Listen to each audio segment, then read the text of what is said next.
Selama beberapa minggu terakhir, Inter terus menyoroti penampilan gelandang muda ini yang kualitas karakternya sangat menonjol di atas pemain-pemain lain di posisinya. Walaupun struktur fisiknya tidak langsung menarik perhatian banyak orang karena terlihat sangat kecil dari tribun penonton.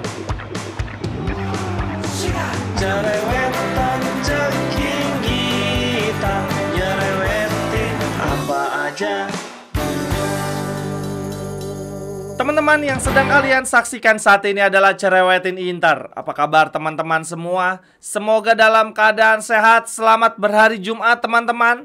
Hari ini gue ada beberapa berita menarik dari tim kesayangan kita yang bisa dicerewetin bareng-bareng teman-teman. Akan tetapi sebelumnya gue ingin mengajak teman-teman semua untuk mendukung channel ini ya, dengan cara membeli jersey yang gue jual melalui Tokopedia dan Shopee ya. Linknya ada di kolom deskripsi. Ataupun selain itu teman-teman juga bisa mendukung channel ini dengan cara bergabung di membership, join membership. Dengan biaya dimulai dari Rp10.000 per bulan saja, teman-teman sudah mendukung channel ini. Oke deh, kita mulai teman-teman untuk cerewetin Inter hari ini. Gua mau update terlebih dahulu nih kiprah pemain-pemain Inter di jeda internasional teman-teman.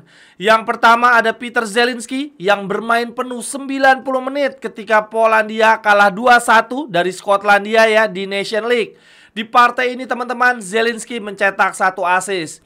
Berarti selama jeda internasional ini, di 2 pertandingan Zielinski masing-masing mencetak 1 assist. Lalu kemudian berikutnya ada gelandang kita lainnya, Christian Aslani, yang kembali bermain 90 menit teman-teman ketika membela Albania saat kalah 1-2 dari Ukraina. Lalu kemudian berikutnya lagi ada Steven De Vrij yang bukan hanya menjadi starter teman-teman, tetapi dia juga menjadi kapten kesebelasan. Bermain 90 menit ketika Belanda bermain 1 sama saja dengan Bosnia Herzegovina. Ini Steven De Vrij bertemu dengan Zeko ya, keduanya sama-sama menjadi kapten kesebelasan. Di partai ini Denzel Dumfries tidak dimainkan sama sekali.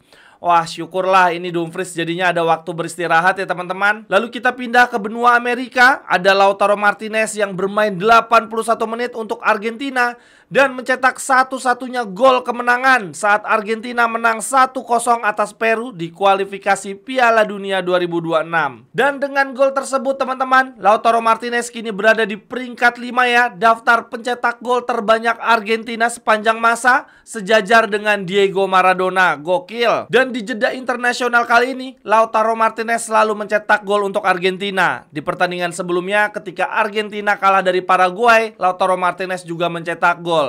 Ya, semoga ini adalah pertanda bahwa insting mencetak gol Lautaro Martinez sudah kembali ya ke level terbaiknya. Dan semoga tren baik ini terbawa ya ketika dia membela Inter. Terlebih teman-teman, ini golnya Lautaro Martinez ke gawang Peru. Buset, bagus banget ya. Ciri khas golnya Lautaro Martinez banget. Lalu berikutnya pemain kita lainnya yang juga ada di benua Amerika, yaitu Tajon Buchanan yang bermain 16 menit ketika Kanada menang 3-0 atas Suriname. Nah, ini berarti teman-teman, selama jeda internasional Tajon Buchanan bermain kurang lebih 30 menit ya, karena di partai sebelumnya bersama tim nasional Kanada dia juga bermain 12 menit. Wah, ini menit yang sangat berharga ya yang didapatkan Tajon Buchanan. Lumayan banget untuk pemanasan setelah dia lama absen karena cedera. Lalu berikutnya yang terakhir pemain kita yang ada di benua Asia, Mahdi Taremi bermain 90 menit untuk Iran dalam kemenangan 3-2 saat Iran menghadapi Kyrgyzstan di kualifikasi Piala Dunia. Ini berarti teman-teman, Taremi selama jeda internasional ya, di 2 pertandingan dia mencetak 1 gol 3 assist. Luar biasa. Lalu berikutnya gua akan update pemain-pemain Primavera kita ya yang juga berlaga di jeda internasional. Ini ada gelandang Primavera Luka Topalovic, luar biasa banget teman-teman. Dia menjadi starter dan bermain 90 menit ketika Slovenia U19 menang 2-1 atas Kazakhstan.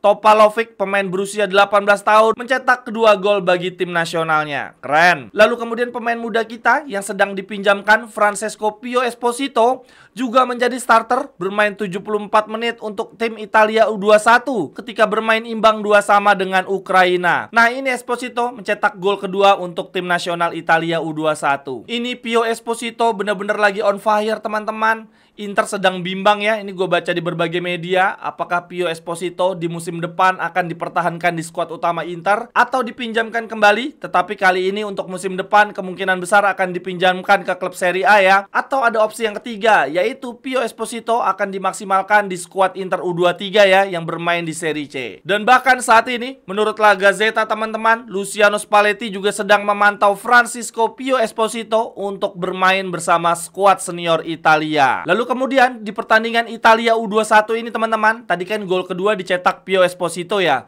Gol pertamanya dicetak oleh pemain muda kita juga, yaitu Giovanni Fabian. Wah, kalau kayak gini ceritanya, rasa-rasanya teman-teman, Giovanni Fabian akan ditebus ya di musim depan, lalu kita akan melepas Fratesi. Dan dengan selesainya jeda internasional ini teman-teman, berarti para pemain kita sudah bisa kembali ya ke Appiano Gentile untuk persiapan melawan Verona di akhir pekan nanti. Ini kalau dirangkum selama jeda internasional ini teman-teman, ternyata di Serie A pemain Inter nih yang paling banyak menit bermainnya ya bersama tim nasional, yaitu sejumlah 1.799 menit dan mengemas 4 gol. Lalu di bawahnya Inter ada Milan dengan 1.561 menit dan mencetak 5 gol. Lalu kemudian kita lanjut ke berita berikutnya. Di konten sebelumnya gue mengatakan bahwa Inter dikabarkan oleh banyak media tertarik merekrut penyerang Liverpool asal Italia yang tidak juga kunjung mendapatkan menit bermain ya, Federico Chiesa. Nah, tidak lama setelah ada kabar tersebut, 1-2 hari kemudian, ini beritanya justru berbalik ya. Kini justru Liverpool yang tertarik merekrut penyerang Inter. Gazzetta memberitakan begini, berkembang ketertarikan dari Premier League untuk merekrut Marcus Thuram. Yang paling utama adalah Liverpool tertarik merekrut striker Prancis tersebut. Di sini ditegaskan bahwa Liverpool telah mendekati Thuram yang memiliki klausul 85 juta euro. Namun penyerang Prancis tersebut menegaskan bahwa ia bahagia di Inter dan tidak memikirkan hal lain saat ini. Kontrak Thuram juga baru akan berakhir di tahun 2028 nanti. Wah, ini seperti yang teman-teman bisa lihat di layar ya. Gazzetta membuat infografis mengenai Thuram. Dia sudah tampil 61 kali membela Inter, yang mana 47 kali tampil di Serie A, 11 kali di Liga Champions, 2 di Super Eropa, dan 1 Coppa Italia. Lalu dari 61 penampilannya dia mencetak 23 gol, yang mana 20-nya di Serie A, 2 di Champions, dan kemudian 1 di Super Coppa. Ini lumayan banget ya. Dan terlebih dia juga sudah menyumbang 2 piala, 1 Scudetto dan 1 Super Coppa Italia. Kemudian kita lanjut berikutnya ke partnernya Thuram, yaitu Lautaro Martinez teman-teman. Seperti yang gue sampaikan di awal tadi ya, bahwa Lautaro baru saja menyamai rekor Maradona. Ini kalau coba diperbandingkan dengan golnya Maradona, sebetulnya jumlahnya sama, tetapi capsnya Lautaro lebih sedikit ya. Dia cuma membutuhkan 70 pertandingan untuk mencetak 32 gol. Sedangkan Maradona untuk mencapai jumlah gol yang sama membutuhkan 87 pertandingan. Wah, ini keren juga nih ya ngomong-ngomong. Lautaro bersama tim nasional Argentina, tingkat konversinya tinggi teman-teman. Bahkan lebih bagus ya kalau dibandingkan dengan Higuain. Nah, ini untuk Agüero, banyak juga jumlah penampilannya teman-teman. Dia membutuhkan 101 penampilan untuk mampu mencetak 42 gol. Lalu kemudian yang paling gak ada obat adalah Batistuta teman-teman. Dia cuma membutuhkan 77 penampilan untuk mencetak 54 gol. Akan tetapi dalam hal ini gue ingin mengatakan teman-teman, melihat usia dia yang masih sangat muda ya, ini bisa-bisa Lautaro Martinez akan menjadi striker terbaik kedua Argentina ya sepanjang masa di bawah Messi.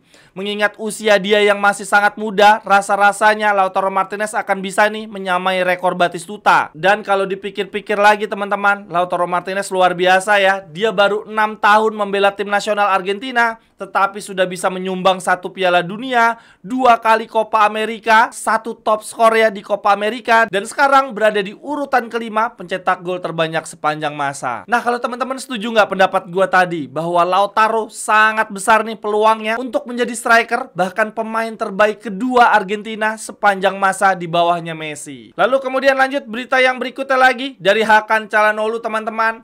Setelah dia bersama dengan tim nasional Turki ya menghadapi Montenegro, ya walaupun dia tidak bermain, tetapi maksud gua setelah pertandingan tersebut dia langsung kembali ke Milano untuk melakukan pemeriksaan medis ya, melakukan pengecekan ulang terhadap cedera yang dia alami selama jeda internasional. Nah, ini Sky Sport sudah memberitakan ya hasil dari pemeriksaannya teman-teman. Sky Sport bilang begini, hasil yang melegakan untuk uji tes medis instrumental yang dilakukan oleh Hakan Çalhanoğlu setelah cedera yang dia derita bersama tim nasional.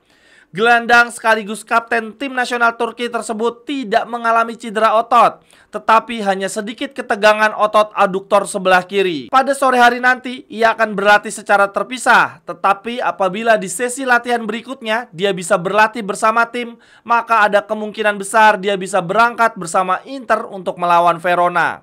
Tetapi kalaupun dia tidak dibawa di pertandingan lawan Verona, maka ia akan siap tampil di pertengahan pekan nanti melawan Leipzig. Ya, kalau gua sih harapannya semoga Calhanoglu tetap dibawa ya di pertandingan lawan Verona. Karena nih partai-partai melawan tim kecil gini biasanya susah. Jadi lumayan banget lah keberadaan Hakan Calhanoglu. Mungkin aja dia bisa dimasukkan saat situasi-situasi mendesak. Lalu teman-teman, ngomong-ngomong soal Hakan Calhanoglu, banyak berita yang mengabarkan bahwa Hakan Calhanoglu kemungkinan besar akan dilepas ya di akhir musim nanti. Dan Inter sudah mengerucutkan 2 nama ya yang diproyeksikan untuk mengganti Hakan Calhanoglu, yaitu gelandang Torino, Ricci, dan kemudian gelandang Verona, Belayane. Terkait Ricci teman-teman, ini ada berita dari Tutto Mercato ya, mereka bilang begini.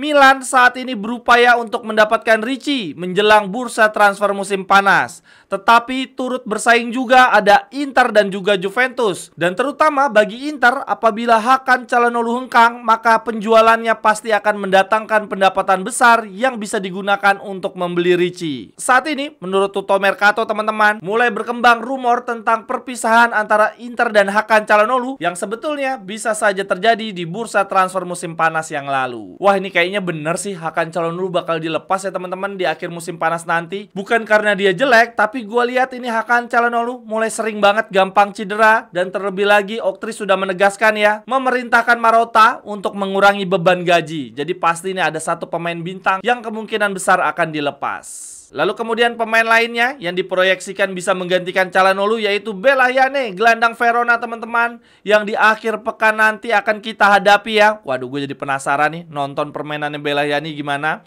Nah, kalau menurut Gazeta begini teman-teman, selama beberapa minggu terakhir Inter terus menyoroti penampilan gelandang muda ini yang kualitas karakternya sangat menonjol di atas pemain-pemain lain di posisinya. Walaupun struktur fisiknya tidak langsung menarik perhatian banyak orang karena terlihat sangat kecil dari tribun penonton. Akan tetapi dapat dilihat bahwa di balik itu ada kepribadian yang kuat dan keterampilan teknis yang sangat baik. Oleh karena itu, Belayane telah menjadi banyak perhatian klub-klub besar atas kualitasnya. Namun, kita bisa melihatnya sendiri di akhir pekan nanti ketika dia akan bermain melawan Barella ketika Verona menjamu Inter. Sekian dulu untuk cerewetin Inter hari ini teman-teman. Terima kasih untuk yang sudah menyaksikan. Silahkan tuliskan cerewetan teman-teman di kolom komentar. Sampai ketemu di cerewetan berikutnya. Bye bye, thank you.